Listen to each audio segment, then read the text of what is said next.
Good morning, good afternoon, and good evening, wherever you are based in. I am Jagannath Panda. I'm from Institute for Security and Development Policy. Welcome to this webinar hosted by ISDP in Sweden in collaborations with the Prospect Foundation in Taiwan and the Kajima Institute of International Peace. The theme of this seminar is on a topic which interests to most of the security and strategic experts today, that is in defense of liberal international order. This webinar is a part of the research project among the three institutes, that is ISDP in Sweden, the Prospect Foundation in Taiwan, and Kajima Institute of International Peace in Japan. We are fortunate to have actually members of the three institutes, that is from Prospect Foundation in Taiwan. We have 4 or 5 esteemed members, and this project from the Prospect Foundation side is led by Dr. I-Ching Lai, who is the president of Prospect Foundation. And from the Kajima Institute of International Peace, we are fortunate to have President Hiraizumi-san, who is the president of the Kajima Institute of International Peace. But we are also fortunate to have the head of the project and also the esteemed members from the Kajima side. And also we are fortunate to have some esteemed members from the ISDP side who will be joining us during the Q&A. We are making this webinar quite open. This is being live streamed in the social media. We are having 3 eminent experts to discuss the topic. Let me introduce briefly about the speakers. Actually, you are familiar with their writings and expertise. But if you go to ISDP's website, you will see their profile. We are fortunate to have from the Kajima side, Dr. Shin Kawashima. He is actually a professor at the Graduate School of the University of Tokyo since 2015. And he is also the executive director of research at the Nakasone Peace Institute since 2022. Professor Kawashima is a well-known specialist on China and security affairs in Japan. He has written on many international forums. I'm a fan of his expertise on China and on Taiwan issues. He has been writing in various international platforms. You can see it quite openly, and his write-ups are quite visible, in fact, in the East Asia forums. Welcome to Professor Shin Kawashima. Glad to have you for this webinar. We are fortunate to also have another eminent expert on the subject from the Taiwan side, that is Dr. Pao Wen Li. He is an assistant professor at the Institute of China and Asia Pacific Studies at the National Sun Yat-sen Taswe, and he is actually focusing on international relations, cross-strait relations, and on US-China relations. He would be covering a Taiwanese perspectives in today's discussion, and Professor Kawashima would cover a Japanese perspective in today's presentation. We are also fortunate to have our own ISDP colleague, Dr. Suja Anna Ferengi, who is not only an associated fellow with ISDP, but also an affiliated scholar at the Department of Political Science in the Free University of Brussels. She's having different hats. She's also an adjunct assistant professor at the National Tsinghua University in Hualien in Taiwan.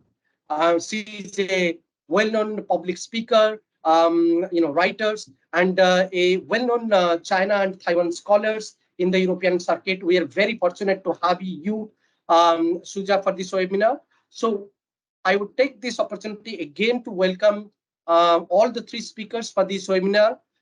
We are going to keep this webinar quite flexible in terms of format. What I would request to all the 3 speakers is to make a presentation for 14 to 15 minutes, and then we'll invite all the 3 institutes members who are attending this webinar to ask questions. We have a lot of international audiences who have joined for this webinar. They will be listening to us. So I would request all our attendees who are attending this webinar to post their questions in the Q&A box so that the speakers can read it and prepare themselves and answer you directly. With this note, let me also give a note about this webinar in terms of our projects. This webinar is a part of a trilateral project that ISDP is doing with the Kajima Institute of International Peace and also the Prospect Foundation. The theme is how to strengthen the liberal international order. We know for a fact that the liberal international order has been challenged by many important developments in recent past. And three of them, if I could list, if not more, one is definitely the Chinese aggression, the rise of China, the China's militaristic adventure in the Indo-Pacific. Second one is probably the pandemic. The pandemic has challenged the governance structures in the liberal international order.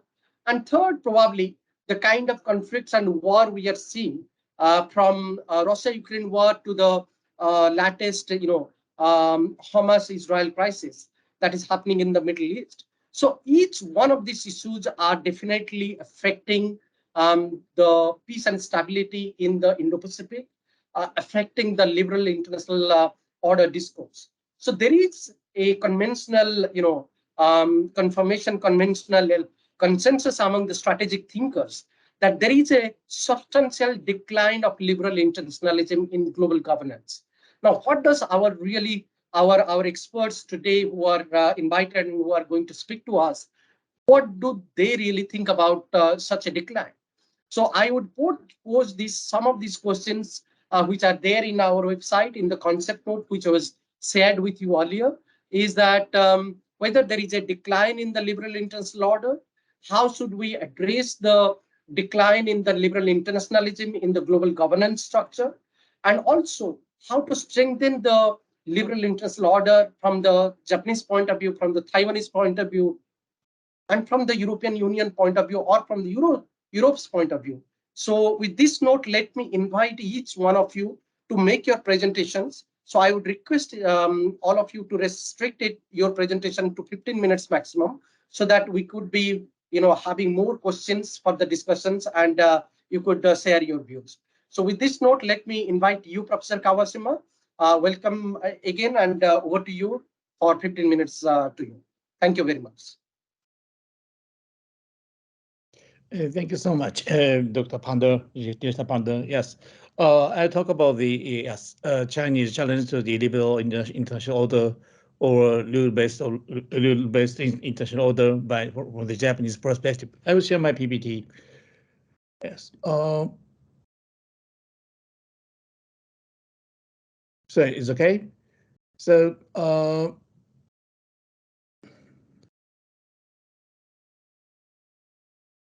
Yes, if you could show the first slide. Yes, thank you. This is the first slide. Yeah. So as I said, Director Panda requested me to talk about the Japanese perspective, focusing on the China challenge to the liberal international order and the rule-based order. Yeah. So in this 15 minutes, yeah, I dare to talk about the 5 topics. The first is Chinese discourses in liberal international order and the rule-based order, because the Chinese discourses in the domestic society, Chinese propaganda toward the Chinese domestic society is so important, because such a discourses restrict or bounds its own foreign policy. Second is China trying to share its concept with other countries like Russia and other countries. And third is about Chinese challenge to change the status quo through the force or intimidation. The 1 and 2 discourses. The third is this activity itself.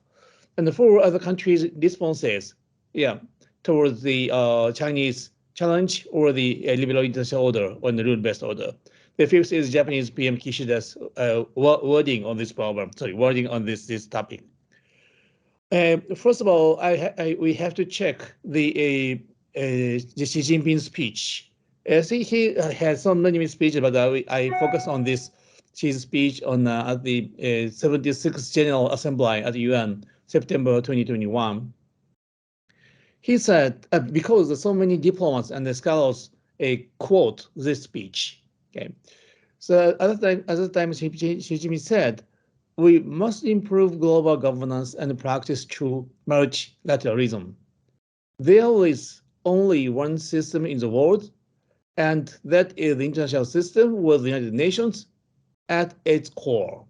So Xi Jinping takes importance of the UN and the UN Charter And there is only one order, and that is the international order based on the international law.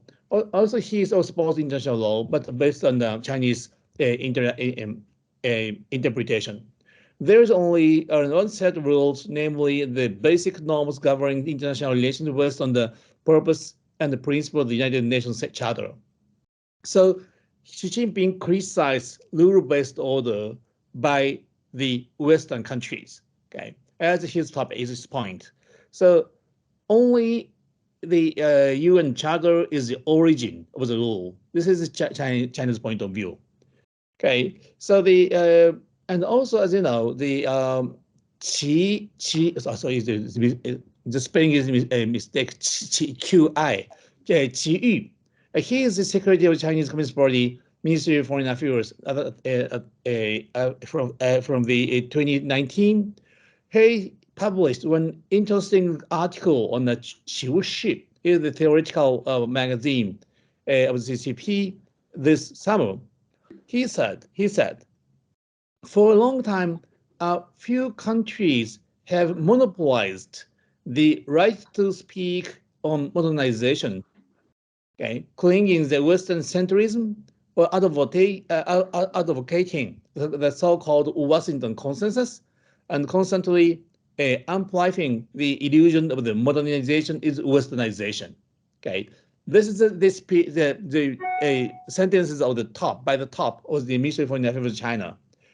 Individual Western powers claim to have the most developed economies and the most advanced technology in the world, but the polarization between the rich and the poor is the most serious, and number of the deaths from COVID-19 is the highest in the world.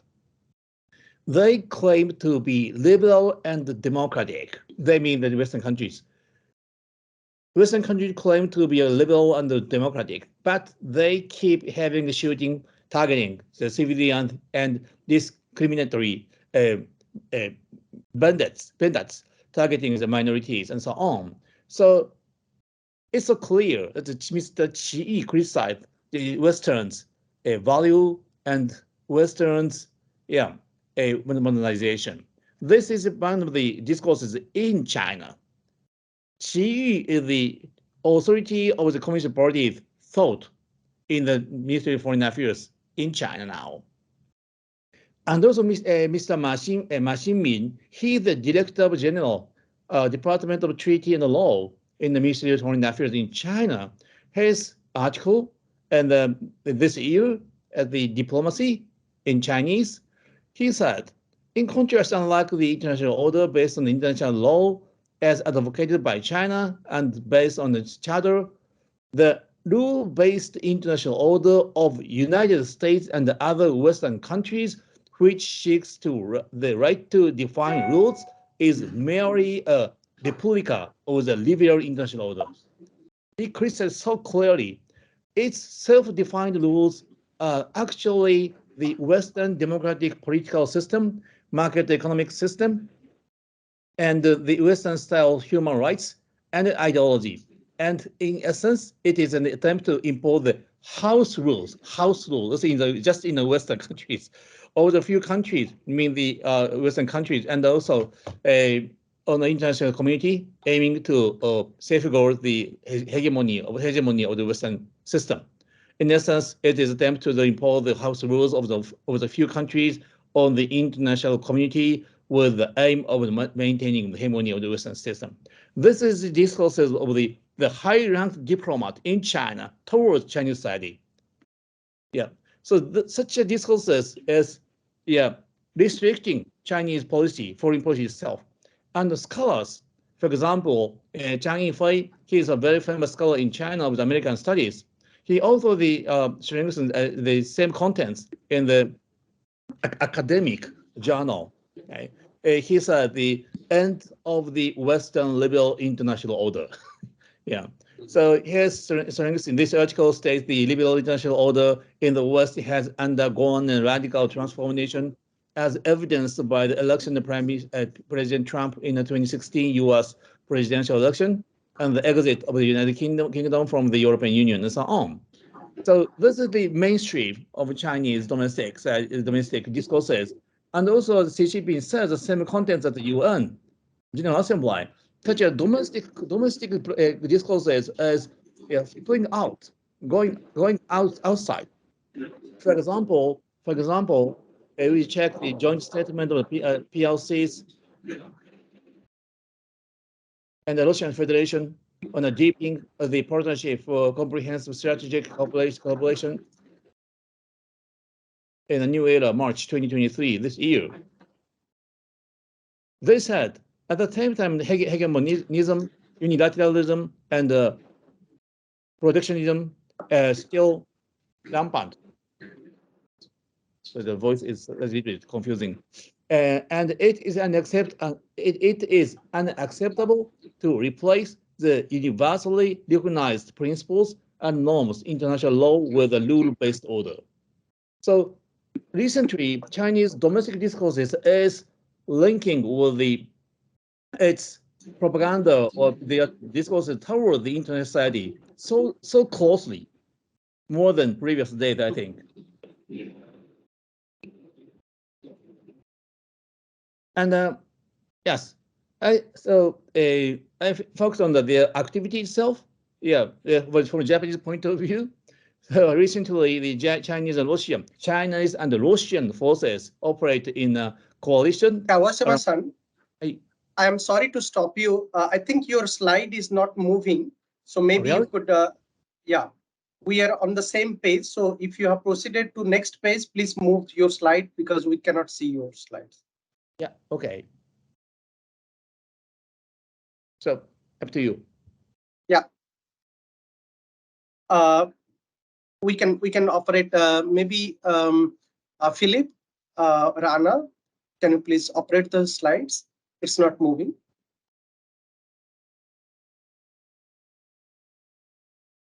Please go ahead with your presentation. We will operate your. Okay. Okay. So the Chinese recently, especially after the Ukraine war, because Japan adopted the policy to be against Russia. So recently, China and the Chinese and the Russian forces operate in a coalition around Japan, and the Chinese naval police activities around Senkaku Islands has increased so much. Yes. And everybody knows the Xi Jinping administration built a military base on the islands on the South China Sea. Everybody knows. And also recently, around Taiwan, so an accident occurred when the Chinese private ship cut the undersea internet cable leading to Matsu Island, which is administered by Taiwan. Is it accident? I don't know. There is a strong pressure from at the gray zone, so-called gray zone between war and so-called peace.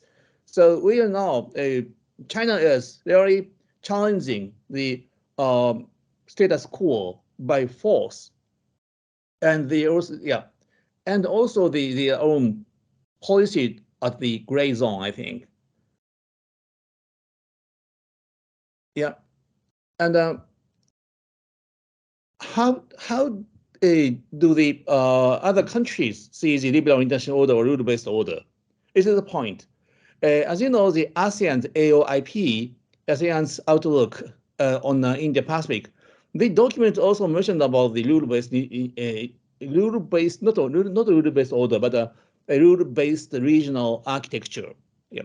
So ASEAN is basically shares the concept of the rule-based architecture, and also. Panda Sensei knows so well. Mr. Modi, Prime Minister Modi, his speech at the Global South Summit this year, he also mentioned the rule of law, respect sovereignty of nation, rule of law, and the peaceful resolution of the differences and disputes and so on. So we can check such ASEAN countries and PM Modi, India shares rule-based order or rule-based architecture is a point. However, China, yes, claim that the only one origin of the rule is just a UN Charter. There are differences. Yeah. So And finally, how does Japanese PM Kishida express on this topic? At the G7 Hiroshima summit, leaders communicate the documents mentioned about the rule-based order, free and open international order. Yeah, the document said upholding and reinforcing the free and open international order based on the rule of law. So it's so clear. It's so clear. And also the ASEAN Japan summit, the September 6, 2023, Kishida said, to ensure that many countries share and cooperate with the principles and the activities set forth in the AOIP, such as openness, transparency, inclusiveness, and a rule-based framework. Yeah, that's the wording similar to the AOIP. Okay. However, at the 78th session of the United Nations General Assembly this year, Kishida strengthened. Yes, Kishida referred to the rule of law, but he emphasized human dignity. It's maybe the first time for Japanese PM strengthen the importance of the human dignity. So Kishida is facing so many the leaders of so many countries at UN, especially including African leaders and other leaders of the developing countries. So Kishida adjusts the terminology, the wording. So he strengthened the human dignity. This is one point. Though Japan is now, yes, a cooperate with ASEAN and India and many countries to share the rule-based order, the concept of rule-based order or rule-based architectural framework, and also Japan used a new word, new concept. The concept is new, but it is first time for Japanese PM to strengthen the human dignity at the UN, such a general place. Okay, that's why I talk about the Chinese challenges toward the so-called the liberal international order and the rule-based order in the domestic discourses and the linking with the domestic discourse and the propaganda or discourse toward foreign country like Russia, and also the other countries' responses, and also Chinese, yes, challenging to the status quo by their force activity. And finally, I introduce the Japanese responses such on this problem. Yeah, thank you so much. I have finished my presentation. Thank you, Kawashima-san. That was excellent. In fact, your presentation gives an impression how there is a like-mindedness convergence is emerging in Indo-Pacific, particularly following Prime Minister Kishida's emphasis about rule of law and human dignity. That actually confirms what Modi actually thinking when he talks about the global South narrative. So that's an interesting proposition. And also, your point about house rules, that was really well taken, and this is where China really try to dominate the proceedings and hijack the media writings and try to create an impression that how there are international propaganda is going on against China without really looking at the Chinese narratives where they are actually not they are overlooking the concerns from the rules-based international order that the international communities are actually demanding for. We will come back to your comments and questions. There are some interesting points which is emerging from your presentation. Maybe you will share more about the Japanese ideas, Japanese narratives, Japanese official and non-official discourse during the Q&A. But with this note, let me invite Dr. Lee to have your 15 minutes of presentation. Please go ahead and share your slides and keep it within the time limit so that we can go for the next presentation. So sure. Thank you, Dr. Panda, and for your great introduction about me. And let me share my my PowerPoint first.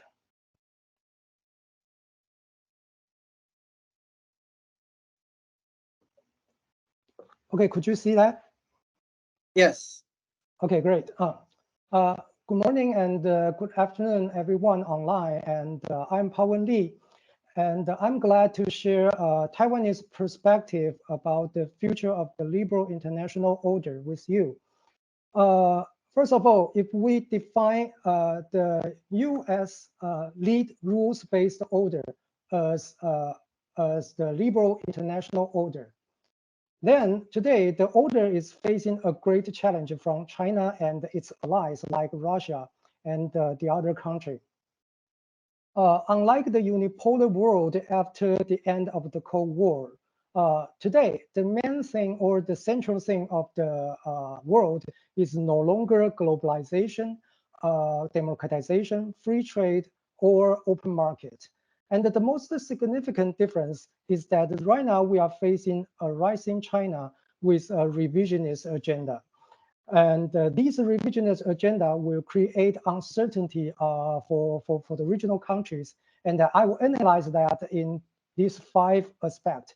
The first one is about power transition dynamic. Based on power transition theory, power parity between 2 powers to reach 80% is a critical point to trigger a hegemonic war.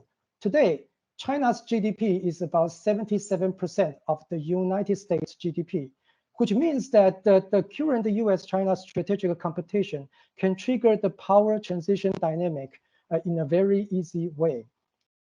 And more importantly, there is no doubt that we are facing a more confident and more capable China. And the confidence comes from its economic power. Today, China is the 2nd largest economy in the world. And from a Chinese perspective, they believe that this is a remarkable achievement, even greater than the Soviet Union in the 1970s. And this achievement make China or Chinese people believe that the rise of the East and the decline of the West is the definite future that they are going to see. And this is a very typical mindset in the current CCP cadre, especially under Xi Jinping's leadership. And Xi Jinping himself personally further addressed this achievement or this trend as great changes unseen in a century. Since 2017, Xi Jinping himself has declared the term in many critical Chinese foreign policy addresses. Therefore, it is obvious that right now, the United States is facing a more capable and more confident competitor compared to the Cold War history in the past. And the second point is, or the second kind of uncertainty is that China refused to accept the established status of territories. This will be a great challenge and a great concern for regional countries, especially in the Indo-Pacific region. In the 2022 version of the white paper on the Taiwan question, the PRC government asserts that the Treaty of San Francisco is illegal and invalidated, which means that China refused to accept the current status quo of territory distribution in East Asia.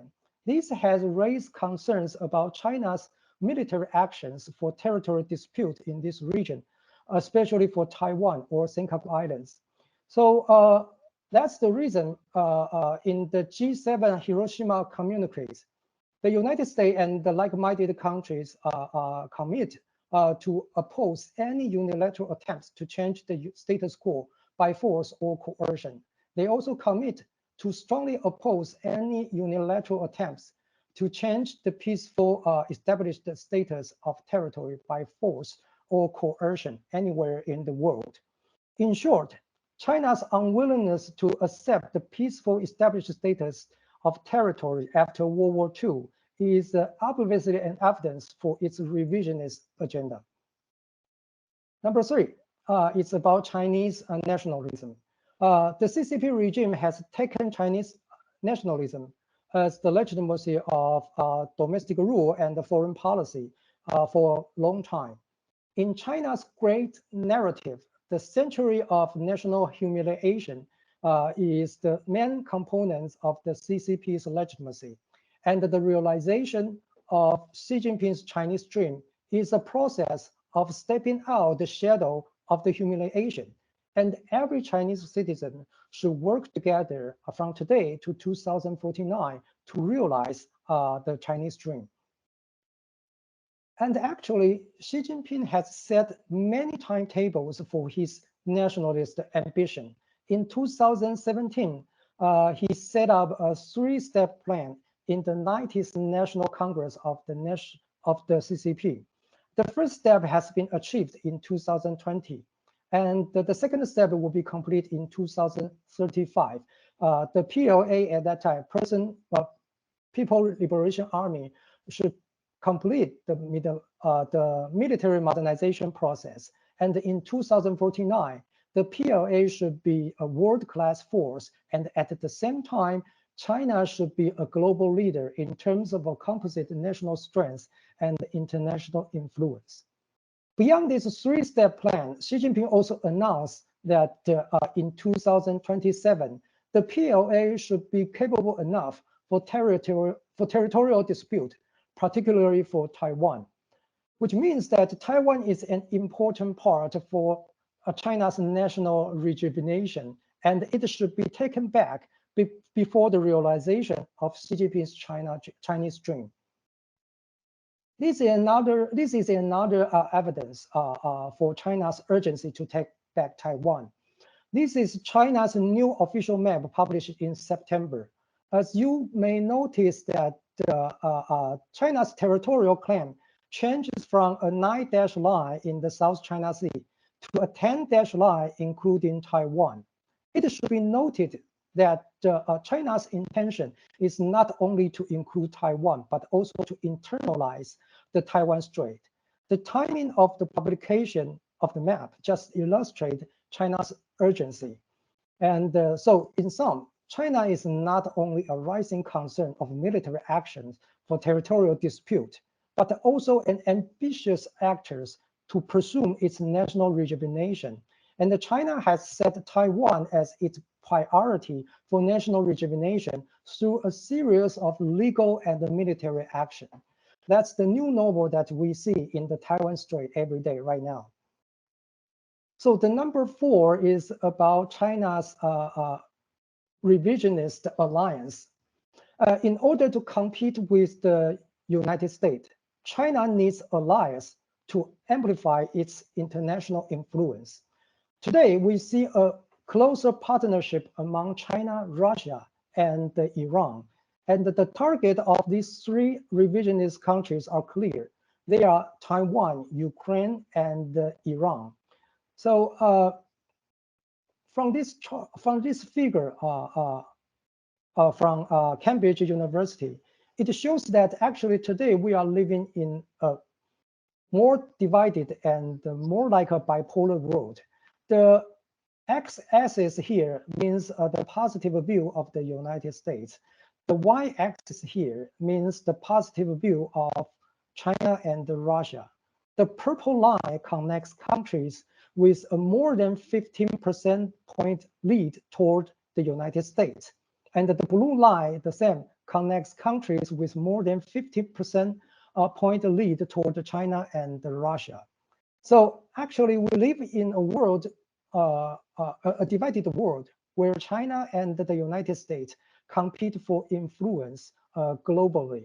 And more importantly, you could also see that China's revisionist allies are emerging. Russia is here, and Iran is here.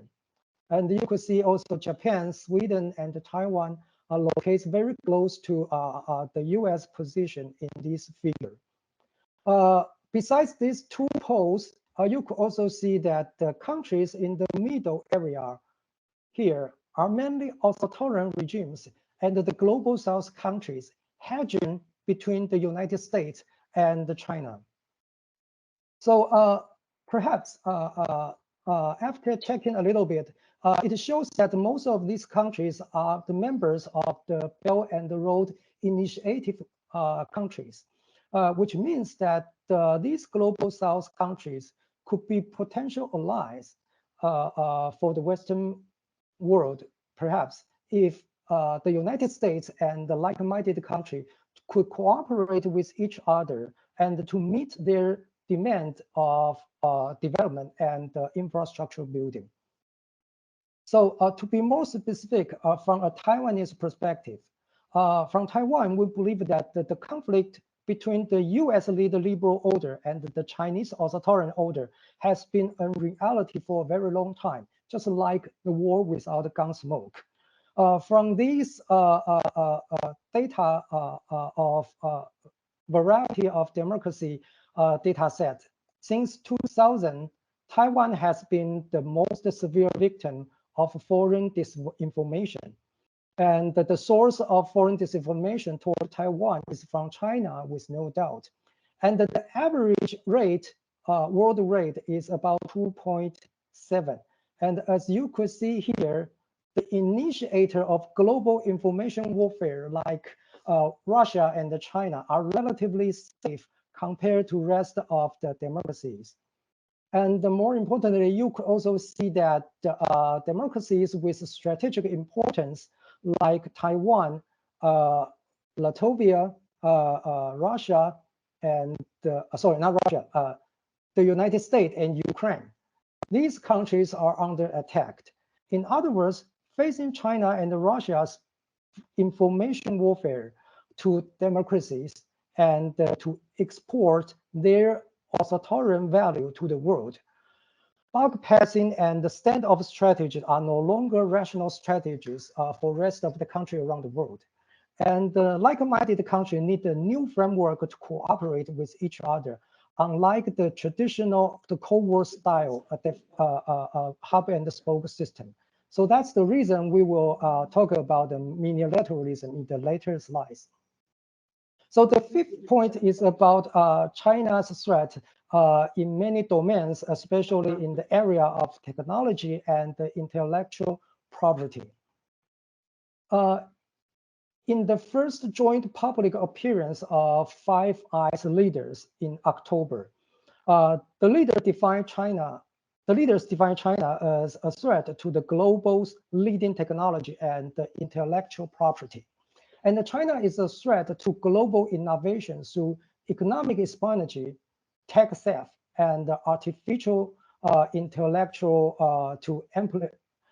intelligence, to amplify governmental misconduct. So partnership are the best way to fight back. And here, the concept of a partnership expands from traditional actors like-minded country to private sectors and academic partners. So in other words, diversity of membership is needed to face China's threat. And compare the role of Five Eyes here to the previous slides of the G7. It is clear that the US lead new type of cooperative mechanism is a network beyond the traditional hub and spoke system. It is a networking process rather than a bounded treaty obligations. Today, the so-called minilateralism is a US-centered network focusing on information sharing and cooperative actions to China. So that's the reason we have Quad, AUKUS, and FEB4, and many institutionalized dialogue to work together to compete with China. In this kind of network, each independently performs some functions with interconnected goals to compete with China, because China is a threat in various domains. We need different functions to tackle that kind of question. So at the end, what is Taiwan's view about the future of the liberal order? From our point of view, China is a threat in various domains, and the war without gun smoke has begun for a long time. The war was fought in these following dimensions: information warfare to democracies, especially to Taiwan, and export of authoritarian value to the world, and the global competition for influence between China and the United States. Facing this kind of information warfare, everywhere is the front line. So bypassing and the standoff strategy are no longer rational strategies for the country around the world. And I believe that Taiwan could also play a role in the US lead network or minilateralism to face China's threat together. So at the end, China's military invasion is not inevitable, but China's military aggression or blockade of Taiwan will significantly risk the global supply of chips and the global flow of trade and shipping. Taiwan and the international community could cooperate with each other, not only to de-risk the economic dependence on China, but also to de-risk the war potential in the Taiwan Strait. So basically, that's everything I would like to share with you. Thanks for your patience. Thank you. Thank you, Dr. Lee. That was excellent. In fact, 2 points which are well taken. One is partnerships are the best way to fight back. In fact, in this project, in this trilateral webinar, one of our main objective is to find opportunities and partnerships, basically between EU and the Indo-Pacific communities, factoring Japan, Taiwan, India, and other like-minded countries. Second, you pointed out about China is a threat in various domains. We knew that there are traditional ways of looking at the Chinese threat, but also there are new ways of Chinese threats are emerging, which are actually posing severe risk and challenges to the liberal international order, particularly on the cyber domain in science and technologies. So your points is really well taken. With this note, let me invite also Suja to make a 15 minutes presentation. So over to you, Suja. I would request you to stick to the timeline so that we'll get some more time to take some questions and answers from the audiences. Over to you, Suja. Thank you so much, Jagannath. Thank you for organizing today's webinar. It is really an honor to join the panelists, Dr. Lee and also Kawashima-san. So it's been a great, already 2 great presentations. So I would like to hopefully contribute with the European perspective or a European perspective, because there's not only one, there's several, but I think there's a lot of common elements. So I would like to build on some of these. And so if you could please share my slides.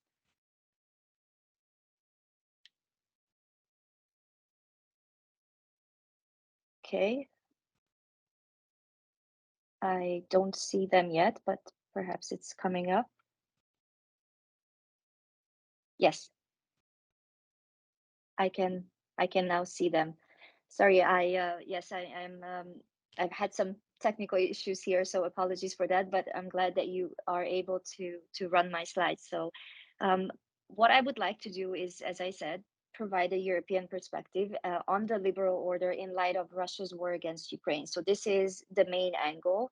Obviously, it is not the only angle.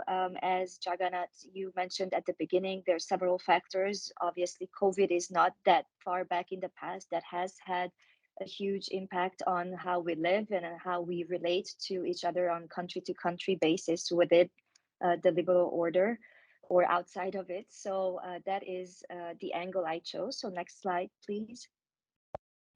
So here's my main argument. So what I will try to do is to substantiate that in about 10 minutes. So the main argument is that with Russia and China reinforcing their strategic alignment, the EU should increase efforts to re-engage developing countries. So that's the idea of partnership that we already heard of from Dr. Lee. And invest in an effective counter-narrative and strategy to advance international law and protect the liberal global order. So that's the main argument. Next slide, please. And so in the context of the Russia's aggression, renewed aggression against Ukraine, I don't really need to dwell much on what the implications have been in terms of being the most brazen attack on the liberal rules-based international order, which was also recognized widely, and there is international convergence within democratic countries, what this invasion really means for the international rules-based order, and that this is not only a Russia that is the main focus here, but it is the Russia-China and China's support to Russia in this attack on the international liberal order. So from the European perspective, I would like to really talk about both how we see Russia in this context, but also how we see China. So a lot of what how the perceptions have changed of China, we have heard from Kawashima-san in terms of the narrative. So I would like to add on that from the European perspective in highlighting that there are shifting perceptions across Europe, and that is because of the rising or the awareness that has been really strengthening in light of the past 3, 4, 5 years of Beijing's ambitions on the global stage and Beijing's ambitions to promote an alternative governance models. Next slide, please. I'm using here a statement, or more like a brief quote from the president of the European Commission.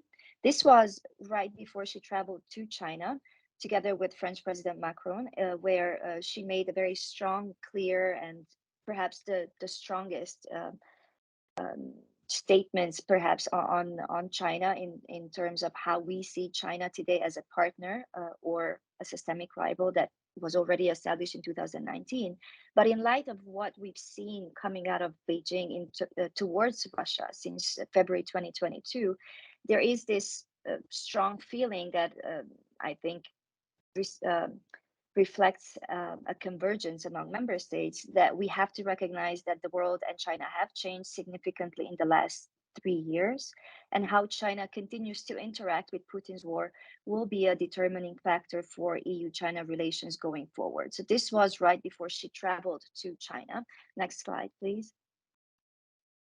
And this was also the moment when she presented the EU's de-risking strategy, which has two dimensions. I think it is often referred to as an approach in the economic sense, but we have to understand or remember rather that there is a political dimension. So economic de-risking means to diversify our relationship with China, and also to look at ways to strengthen partnerships with like-minded partners, in particular in the Indo-Pacific region, where we have our own interests to protect as a European Union, and also a region where most countries, or an increasing number of countries, have been victims of Chinese pressure, intimidation, not to mention economic coercion, Taiwan being one of these countries.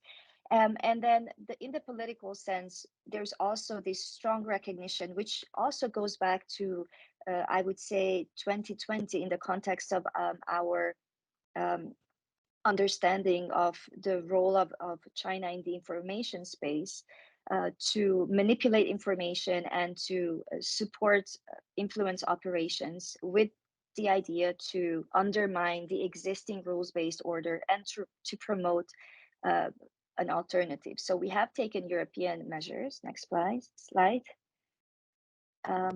To understand really the China challenge. But again, I think it's helpful for today's conversation to talk about the Russia-China challenge. So as we all know, there is strategic cooperation strengthening between the two countries in security, military sense, but also in the information space, which is really something that I would like to spend more time talking about today in terms of the threats to the rules-based order, because there is a common strategic goal, as I said, which is to undermine democratic governance. Next slide. But although there is a common goal, we also need to look at the two actors, these state actors that promote an alternative model, that they also diverge in a lot of the objectives that they have vis-a-vis the West. So if we look at Russia in the context of what has been unfolding in the past year and a half or so, Russia's aim in terms of spreading disinformation and manipulating information has been to sow divisions within the European Union and the West, which has already, as we've seen, backfired. But if we look at what the aim has been, is to really undermine democratic processes, institutions, and also undermine international support for Ukraine and break the global resolve to condemn the war. So this is really in the context of Russia's aggression against Ukraine. The bigger picture is, if we look at how China has been behaving in the past few years, I think, and perhaps this is something that we can discuss later, and I would love to hear also the views of the other panelists on this, is that in my view, it has been, from Beijing's perspective, more to the aim has been to project a positive image of China using public diplomacy tools, also intimidation, harassment of critical voices, with the aim to suppress information outside its borders. And also this has been reinforced by other means of interference, as I mentioned, economic coercion. Next slide. And so the way we look at this, I think from the European perspective, and I think as Jagannath, you mentioned earlier, how do we address a decline? Is there a decline? How do we address it? And what should democratic countries that are like-minded countries together with Taiwan do? And I think we also should ask the question, what are we already doing? Because I think we often forget or perhaps don't spend enough time to really look at what is already happening and what can be done on top of that. So this is why I think it's important to talk from the European perspective in terms of what the EU is doing, is to look at the research and the actual activities that have been reinforced since I would say 2015, and actually that is the date when the European Union, in reaction to Russia's annexation of Crimea and understanding the threat of Russian disinformation within the European context, the EU has been building up tools and expertise on addressing not just addressing the threat, but really coming up with a coordination mechanism within the European context that brings together the 27 countries that have different capacities, but there is a need to work together to protect democracy and to protect our society and the information space from such penetrations that come from state and non-state actor, in this case, Russia, but also China. So I think there is research happening, and this research has already highlighted that Chinese state-controlled media and official social media channels have amplified selected pro-Kremlin conspiracy narratives, and they have provided a platform for sanctioned Russian media outlets. So there is, in reality, a convergence in the information space and also mutual support between Russia and China. And next slide. So this has been referred to as FIMI, or Foreign Information Manipulation and Influence Operations, which perhaps some of you are already familiar with the term, but just for the sake of today's conversation, I just have here a definition of what this really stands for. So it is mostly a non-illegal pattern of behavior that threatens or has the potential to negatively impact values, procedures, and political processes. And an activity is manipulative in character, conducted in an intentional and coordinated manner by state or non-state actors, including their proxies inside, outside of their own territories. So Russian and Chinese diplomatic channels have regularly served as enablers of such operations. And this is what the EU has been focusing on with the support of member states, building up such expertise. Next slide. Because, and this is perhaps something that I can skip slowly because Kawashima-san has already talked at length and in detail about the narrative coming out of Beijing in terms of that alternative that we are addressing. So I'm mostly focusing on how do we address it, because the narrative so far, I think, remains more known to us, and how Russia and China are doing this together to promote democracy that works, and to do so in a very positive language, right? That because cooperation is a very positive tone. So I think this is where we need to be very mindful. How do we counter that? Next slide. Beijing has also put forward its own initiatives that really promote and substantiate that claim that there is an alternative that is possible and better through the Global Development Initiative, Security and Civilization Initiative. Next slide.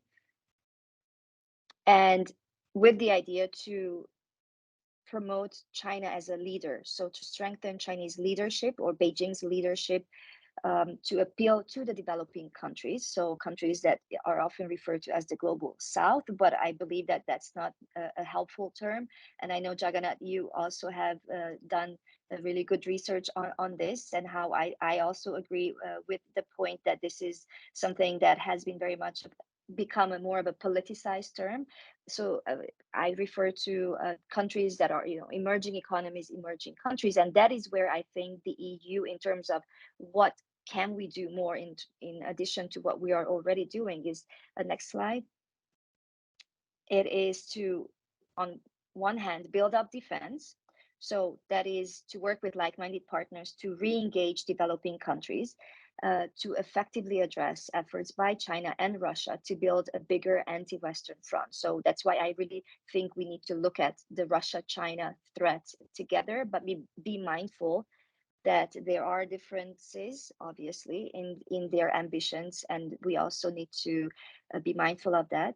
And also, I think from the European perspective, we are stepping up efforts to work closely with the partners that we have in the Indo-Pacific. Next slide.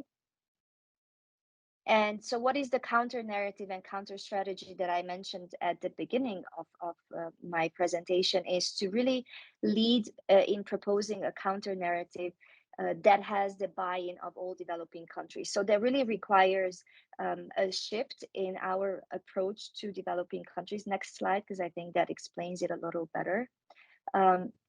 So I spoke of information manipulation operations. So we need to raise awareness of how this is damaging our societies, and also we need to find solutions to that. And I think the EU is taking lead in that. And I'm coming to the end here, Jagannath. And also, next slide. To reconceptualize the approach. So in this regard, we have already a tool that we have been struggling perhaps for the past few years to make it really a reality, which is the Global South. But that really is an indication that we're shifting the mindset from looking at Global South countries where China has managed to increase its influence as partners. And I think this shift in mentality is very important in order to have an approach that is appealing, that is owned by developing countries, because the narrative competition between the existing order and what alternative governance models are being put forward, I think it really plays out not only in the narrative, but also in terms of development. So we need to shift the mindset and also to work closely with our like-minded partners, including Taiwan. So perhaps I stop here so we have more time for conversation. Thank you. Thank you. Suja. That was really interesting. And I think one point I would take from your presentation is that, of course, we keep on talking about China, but there is this coalitions that is emerging among the powers. And you mentioned about Russia to undermine the democratic process and institutions. That's one of the point really to worry about, because when we see it in group of both China and Russia, they are permanent high members of the United Nations Security Council. Undermining democratic institutions and process is a severe threat to the progress and the stability of the liberal international order. So with this note, let me open the floor for discussion. In fact, those who are attending these seminars, those who have registered this webinar internationally, and those who are listening to the speakers here to our discussion, please pose your question in the Q&A box so that the speakers can read your questions, and we could request them to answer your questions. But in the meantime, let me invite comments and questions from our esteemed panels from the ISDP, from Prospect Foundation, and from the Kajima Institute of International Peace.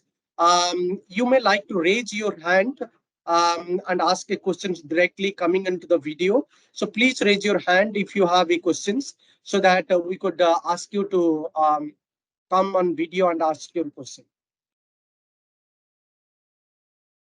Yeah, here is Dr. Nicholas Winston, our director. Nicholas, you have any questions or comments quickly to share? That will... Yes, thank you very much. Fantastic. I didn't have the time to raise my the technical difficulties here. Yeah. Three very, very interesting discussions. And one thing that struck me a bit is that we're talking a lot about China, we a lot about external threats or challenges to the liberal international order. But I think it also, we have to realize a bit that some of the challenges actually internal and domestic. What we see now, for example, is in Slovakia, the FICO received 22.1% a pro-Russian party, anti-liberal. The Liberal Party in Slovakia got 18%. We have Orban, of course, in the Western world. And of course, some of this we can connect maybe to how China and Russia has been utilizing. But I think in a bit of the challenges I also see is domestic. How do we strengthen the liberal order internally? What have we failed to do within the liberal systems? And I think, I mean, looking from a Swedish point of view, I think we've simply turned a bit arrogant, if I may say so. The end of the history argument came up, and we felt that we would be winning, and our system was in place, and it was not. Democracy and the liberal system, the strength of that is to be questioned all the time. It's to develop and improve.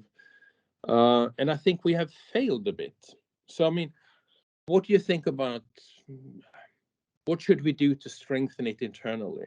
Not only about collaboration with other states, but how do we strengthen democracy and liberalism internally? I mean, it's just something that strikes me as something problematic. No, that's a brilliant point to make. In fact, we keep on focusing on other countries, and the threats and challenges are emerging externally somewhere else, trying to find a route to this. But most of these problems are also domestic and partly internal in nature. And that's a brilliant point to make. And I would invite each of the speakers' comments there. But let me quickly also go to Dr. Lai, who is here. Dr. Lai, you have anything to share, quick comments or questions for the panel? Yeah, thank you. Thank you for inviting me here, and also listen to the three great panel as well as the very brilliant questions and comment by Dr. Sponsman. I think I have probably two issues I'd like to raise with our panelists. The first one is that for the Dr. Li Bao, when he talks about in defense of liberal international order through when he talks about how the China and the United States, with the theory of the power transition theory, trying to describe the current dynamics between China and the U.S. And I believe that probably there are two things that needs to be addressed. One of them is that the U.S. and China, the current competition, we cannot subscribe it simply as through the power transition theory described as rising power versus a status quo power, because the ideological differences play a very key role here. And this description also falls to the trap, probably especially from the Xi Jinping's point of view, that the conflict in this sense basically came from the status quo power, try to prevent the rising power overtaking the status quo power. So the war actually happened as a preventive war. And so the whole issue about how to maintain the peace actually falls on the status quo power, because status quo power is the one that would like to initiate war. And that is the whole argument that Xi Jinping, before year 2016, trying to describe how the China-US dynamics in this way. And we should not fall to that trap. And second, about this theories that China and the United States, the differences. I will say that when we talk about the current development, how to describe the Chinese economic difficulties, especially probably in the near future or even in the mid to a longer term future, the economic downturn is going to be structural and it's going to stay there. How would that affect the dynamics? Would China study to have a decline, or the China will stay as a very stable number two, so that although its power with the United States, the difference will become bigger, but so is Chinese power versus the number three and the rest of on all of them.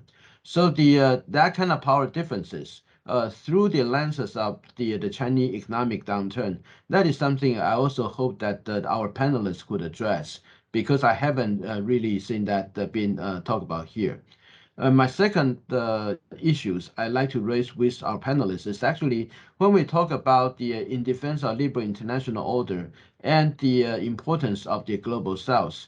But probably the key question is that how the global south actually view, would they be supportive of the liberal international order? We hear so much of the criticism back in the Cold War days, in the 60s and 70s, how the dependency theory has been used to describe their economic relationship with the central Western countries. Would they, those countries, today we describe the global south, would like to go back to the liberal international order that we believe that underpin the post-war era, but economically that put them on the disadvantaged positions. I think this is one of the issues why the China, when they talk to the global south, one of the latent component is that the discontent of the global south in those economic relationship, they are not satisfied with those, and China, by talking to that sentiment, raised the global south to be in Chinese camp. So the problem will be when we talk about the defense of the liberal international order, probably we need to fine tune it, especially economically, how that should be done in order to get the global south into the mix. And that question also goes to Taiwan. If the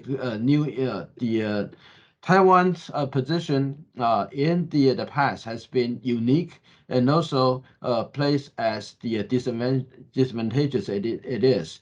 So how the liberal international order would have a place for Taiwan, I think that is also the key that we need to ponder here. So I just stop it. Thank you very much. These are excellent remarks, Dr. Lai. In fact, I do agree with your last point about Global South, that I think we are getting over ambitious about Global South. There needs to be a lot of clarity, particularly whether the Global South will have a convergence on the Taiwan issue and to what extent Taiwan can really collaborate with the Global South formulation. That needs to be seen, particularly when there is a strong Chinese camp and Chinese propaganda is there in the Global South formulations.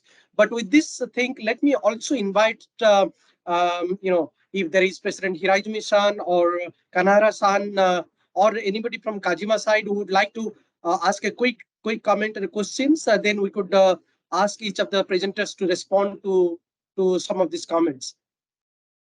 Maybe Shikata-san, are you there? Anybody from Kajima side would like to raise hand or come into the video to ask the questions? Let me ask Jusa-san about the divide in EU, divide in Europe. Dr. Swanstrom pointed out that the Slovakia declined to supply weapons to Ukraine, and also France may be a weak link among EU unity in that France is getting rather closer to China. For example, when President Macron said that Europe should distance herself from Taiwan contingency. So how do you think that the EU can be united in front of Russia and China partnership? Thank you. Okay, so I will then invite all the three speakers. Let's go in the same order. Maybe Kawashima-san first, and then Dr. Lee, and then Suja. Yeah, thank you so much. Nico's question is so interesting, and so important. For Japanese point of view, actually the gap of the income, higher and lower in Japan, is not larger than the Western country now. So the risk is a little bit small. However, in Japan, pro-Trump, the group pro-Trump is now emerging so much. So the is a big problem. So there's some strong upset or strong unsatisfactory, yes, as prevailing in Japan toward the present economic situation, because the Japanese economic growth is stopped and it's 30 years as a strong pressure towards society. And also about the Japanese perception toward China is also a little bit changing now. Yeah, actually, the perception toward Japan is so bad. The average more than 80% Japanese are not positive, negative toward China. However, younger people, 18 to 29 years old, the younger generation, their perception toward China as a 43% positive now. So it's a different situation, change it.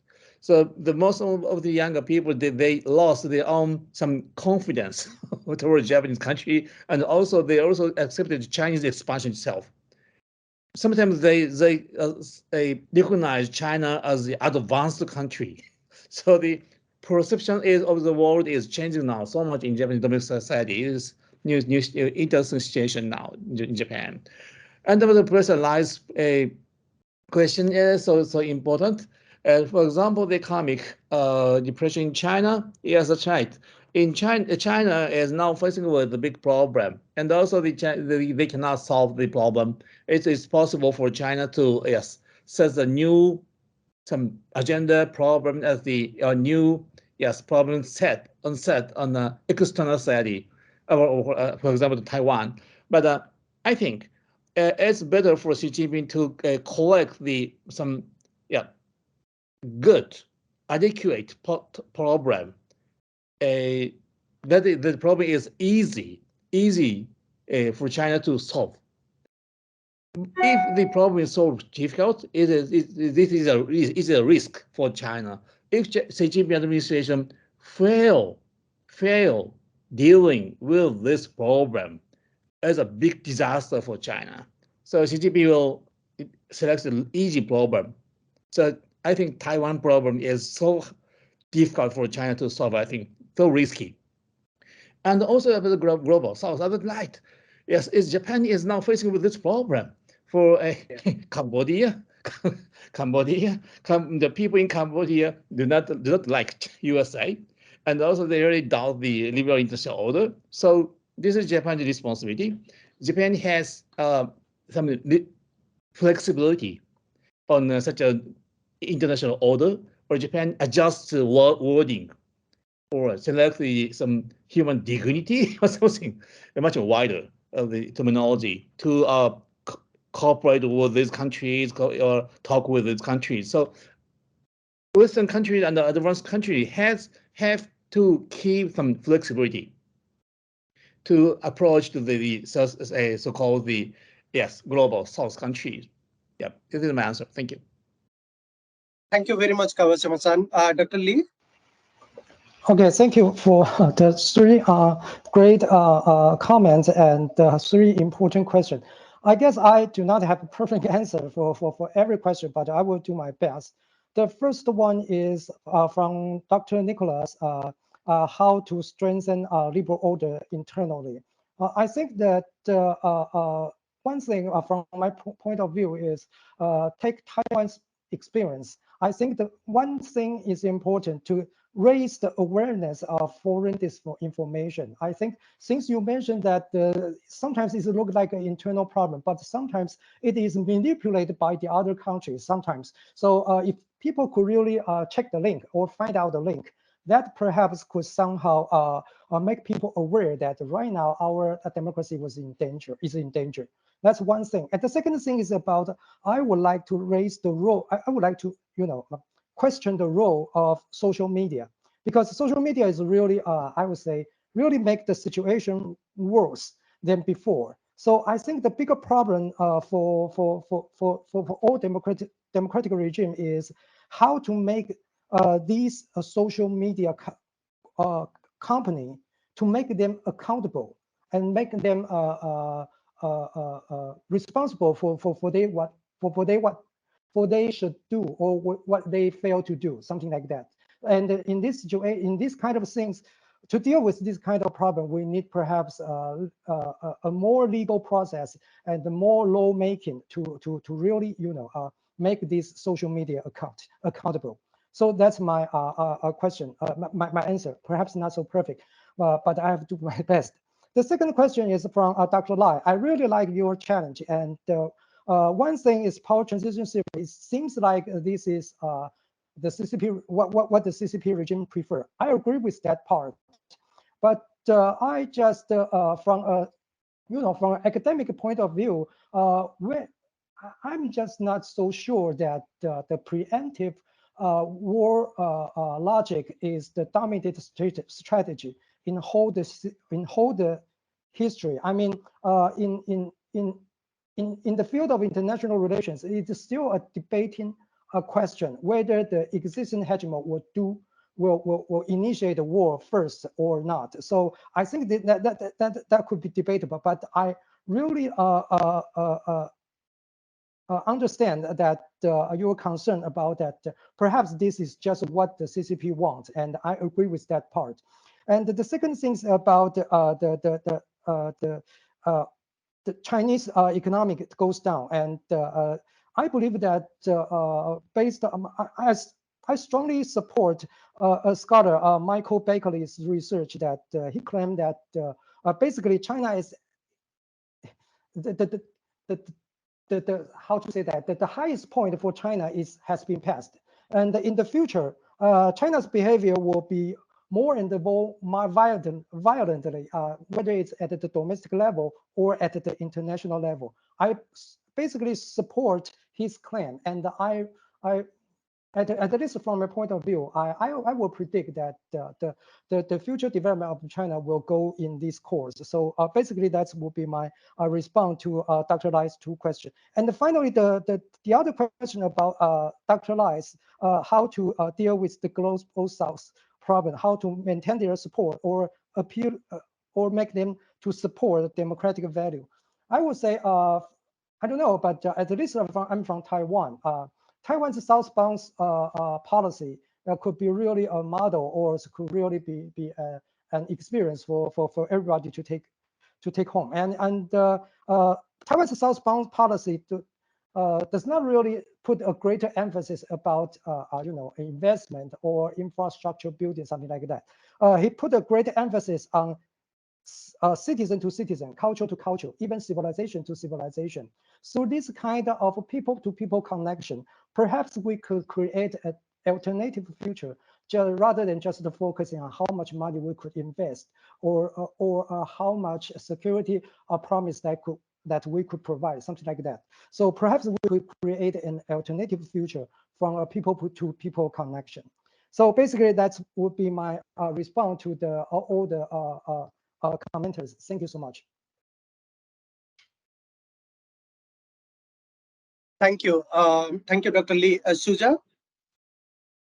Yes, thank you. Very good questions. Nicholas, to your question on how do we strengthen democracies internally, because it's not just external threats that we're dealing with. I think that's, as it was said already, it's a very important question. And I think Dr. Lee already mentioned something that I would have also mentioned, but so now I'm just amplifying his message, how important it is to look at the information space.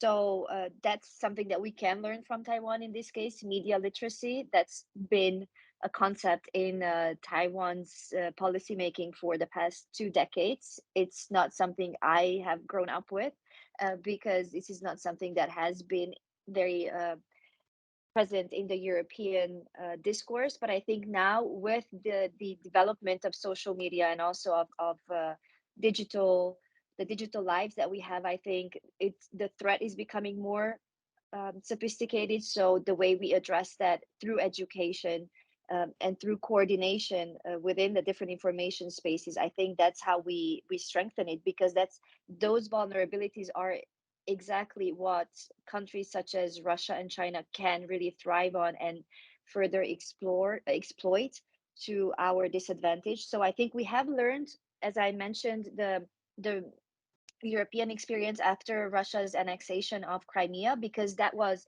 although a physical annexation, it was really prepared in the information space to really manipulate the information of what was happening to build up support also internally inside Russia.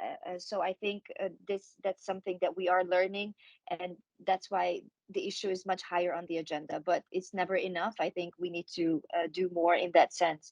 On the global South, and Dr. Lai's question, I think that's also a very important one. And how do we listen to the criticism? I think we have to listen to the perspectives and perceptions of perhaps it's easy for us to just emphasize how we need, as I did myself, that we need to re-engage the global south, but on what terms? And I think one way to look at that is the question of agency. I think what we need to do with developing countries is to empower these countries to have agency so that they negotiate how they want the future relationship to be on a mutually obviously beneficial terms. That's what European countries want as well. But I think if they have agency to negotiate and we empower them, then it gives them more a feeling of being inclusive and also being able to shape the process. So I think if we look at, for example, what the EU is doing in terms of critical raw materials, we are looking for partners in Africa where we can invest. But these are, and there are countries that are resource rich, and I think they should be in the position to negotiate it so that we are partnering up in these attempts to give them more agency. So I think that's how I would address that question. And finally, to Shikata-san's question, thank you also concerning the divisions in the EU. Very fair question, and I think it's something that a challenge that we will be facing in the coming years. But I would say that if there's one thing that we learned from Russia's renewed aggression against Ukraine and how we responded to it, that was unity, and it's unity that allowed us to have now 11 rounds of international sanctions on Russia, and also to coordinate how we address the threat. So I think we are learning. And I think when it comes to China, I also am very mindful that the kind of momentum that we have does not translate to how we deal with China. But I think the de-risking in the economic sense, economic security is the term that we use to reduce vulnerabilities and dependencies. And once we, I mean, it's a long-term project, but I think we are on the right way. It's just that we have to be able to manage those divisions. And so you're right to ask the question, but I think we also need to be mindful that this is a given. This is the nature of the EU. We are 27 countries. Divisions will always be there. I think we're learning to manage them, and we just need to have those tools and build on the awareness that now is higher. I think there is a momentum, but it's not a given. So we just have to keep pushing on protecting that unity that we have built in responding to the threat coming from Russia and China. So that's how I would address that question. Thank you. Thank you very much. No, those were excellent points to make. There are a few more comments. In fact, there is if you see the Q&A box, there is already a few questions. Please have a look at those questions. But let me invite Group Captain Paramar. You are there? Captain Sarabjit Paramar. Yeah, He Jagan, wants I'm to here. ask. Yeah, I'm please here, go Jagan. ahead and ask your questions. You have raised a hand.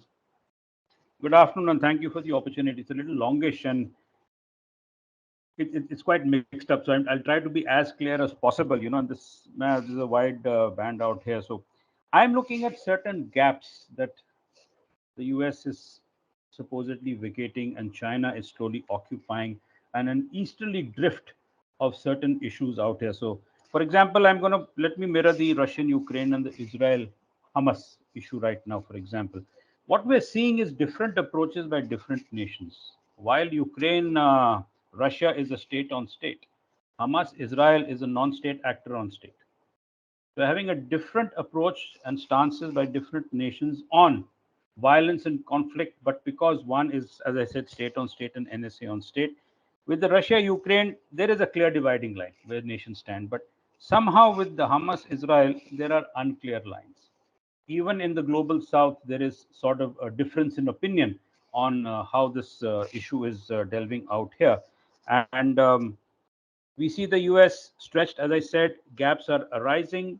China entered West Asia, tried to broker a closing of Saudi Arabia, Iran. I'm not going to go into any conspiracy theories out here, but we have the US looking at Ukraine, looking at West Asia, and also looking at South China Sea and East Asia. So there's a stretch.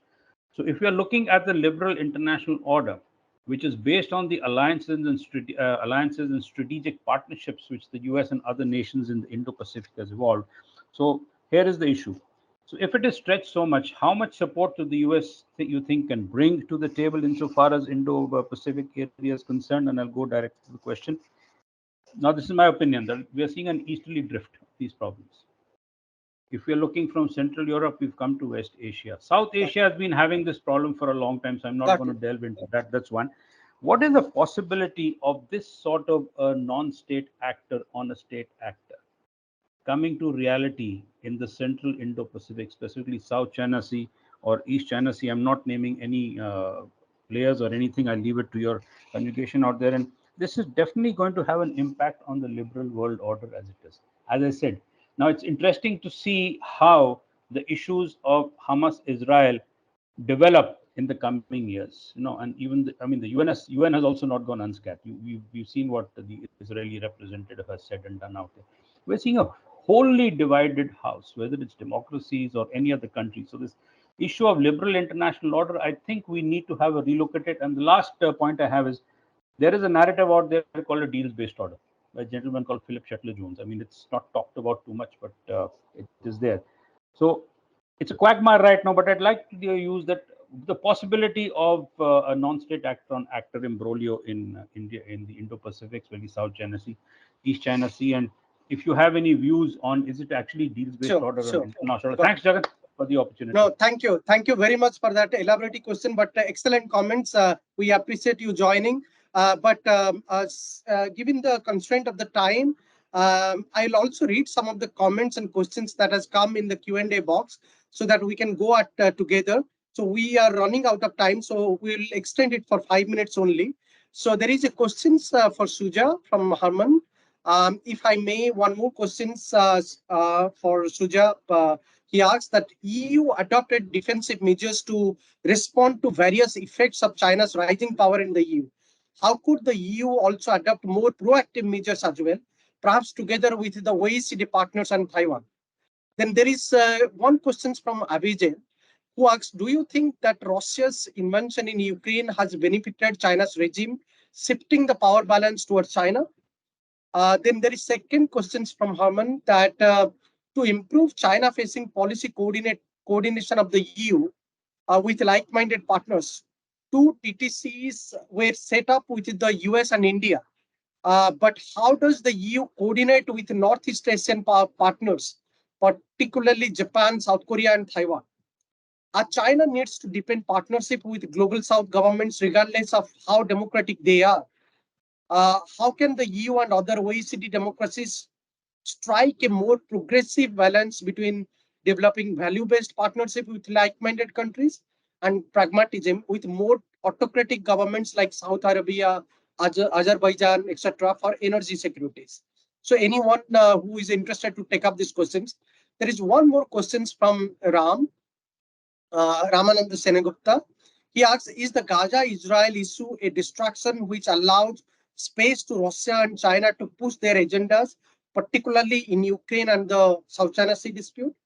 There is also an interesting question from Graham Davis, who asks, in terms of deterrence, should the countries in the Indo-Pacific that are anti-China, anti-Russia start banding together under one banner of collective defense, similar to something like NATO?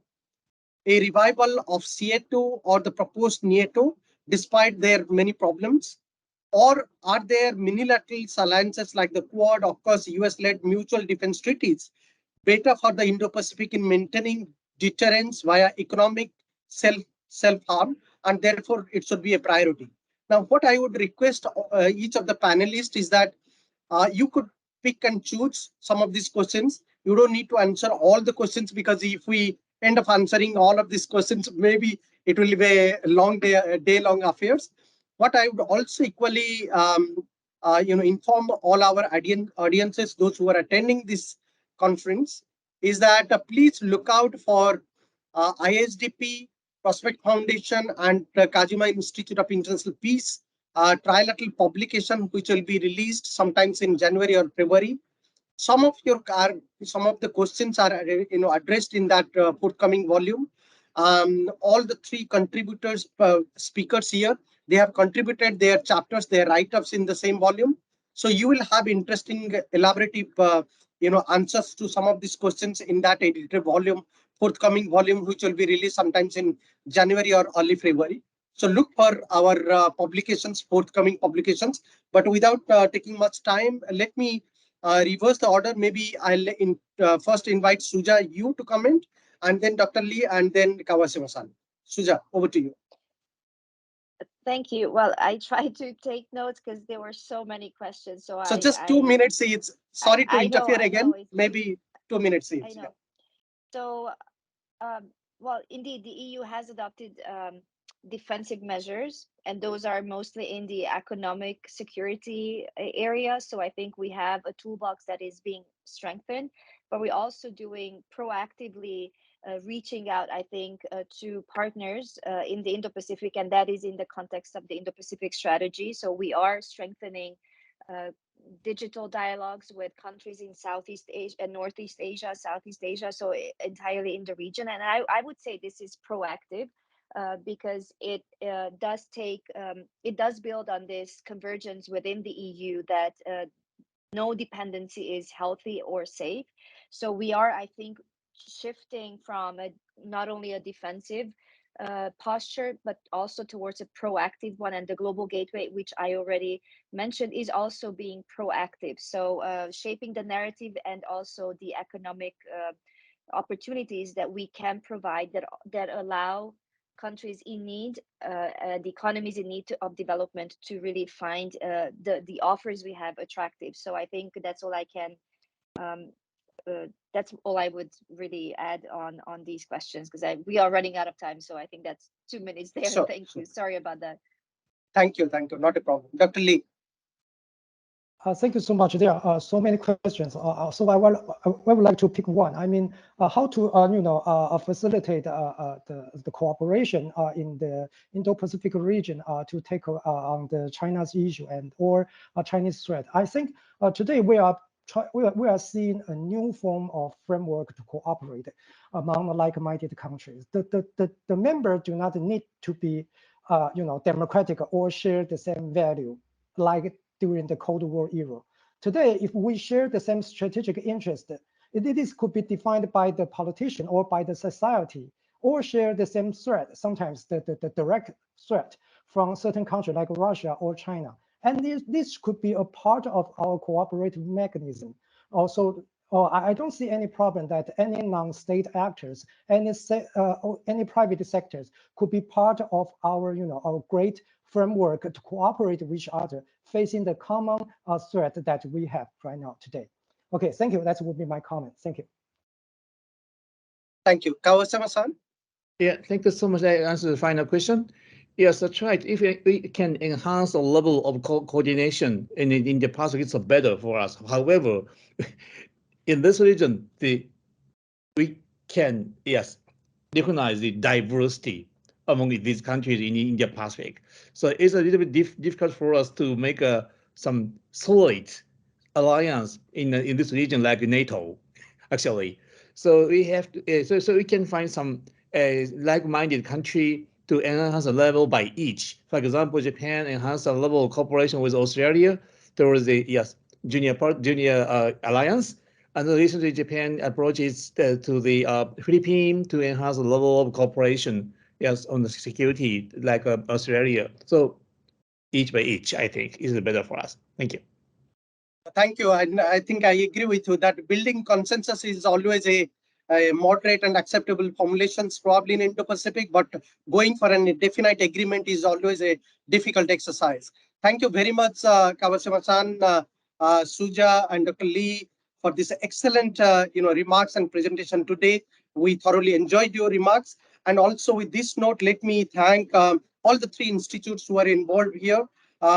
President Hiraizumi from Kajima Institute of International Peace, Professor Kanehara-san, who has been the lead from the Kajima side, and also Sikata-san, who has been a great help for the coordinating this event from the Kajima side.